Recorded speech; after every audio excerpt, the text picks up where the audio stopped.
Hello and welcome to the end of the year men's tennis roundtable. My name is Robbie Levin. I'm the sports editor along with beat writers Jonah Rosenblum and Sarah Kuda. Now the men's tennis team finished the year 1-9 in the Big Ten, 10-15 overall. And the Wildcats season concluded this past weekend with a loss to Ohio State in the quarterfinals of the Big Ten tournament. Now, guys, looking at this season, what would you say was the biggest disappointment for Northwestern? I think the biggest disappointment has to be the way this team played at home. They didn't win a single conference home match, and some of those losses are acceptable. I mean, when you're losing to Ohio State, they're the number 4 ranked team in the country.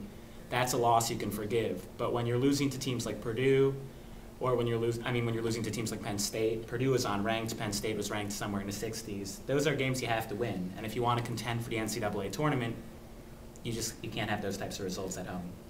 And Sarah, what would you say this year was the biggest surprise for the men's tennis team?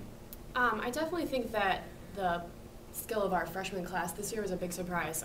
Coming in as the 8th ranked recruiting class in the country, we knew they were going to be big contributors this year, but freshmen Siddharth Balaji and Spencer Wolf played at number 2 and number 3 in the singles lineup for most of the season, and they did really well. So I think that was a big surprise. Great. And looking ahead to 2011, what can people expect from Northwestern next year? Well, the record wasn't pretty this year, but I think you have to have high expectations going into this next year because the only player we're losing is Alex Sanborn, and you have this huge freshman-sophomore class coming in, freshmen converting to sophomores, all sorts of young talent. And I think this year, if you look at it, they didn't really have a stable lineup the entire season. All year long, Coach Arvid Swan was trying to figure out a good doubles pairings. He was working on a singles lineup. Basically, the only constant was Josh Graves at the number 1 singles spot. So this coming year, you're going to have Graves coming in probably as number 1. You'll probably have Balaj at number 2, Wolf at number 3. That's a nice, stable start. And then you also had Graves and Wolf coming in as a pretty good doubles tandem. So I think this year you can really have some pretty good expectations. I mean, I would expect them to finish 500 in the Big Ten and probably over 500 overall and definitely have a good shot at contending for the NCAA tournament.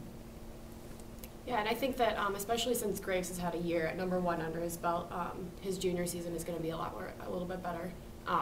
Just getting over playing some of those really high-ranked players at number 1 probably was a detriment to the team this year, and so I think next year they can look forward to him playing a little bit more consistently as well.